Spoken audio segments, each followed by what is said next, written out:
పాలకొల్లులో టిడ్కో ఇళ్ళని నేను సందర్శించడం జరిగింది.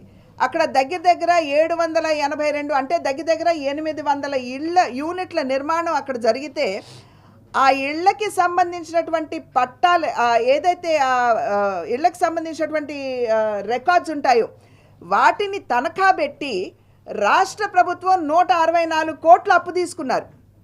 ఇవాళ అక్కడ ఉన్నటువంటి వారి ఎవరికైతే ఇళ్ళు వచ్చాయో వారి మీద ఇవాళ ఒత్తిడి.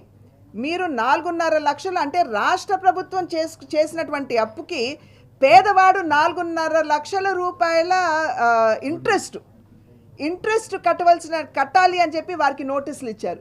వారందరూ కూడా నోటీసులు తీసుకుని వచ్చారు. మా దగ్గర రికార్డు కూడా ఉన్నది.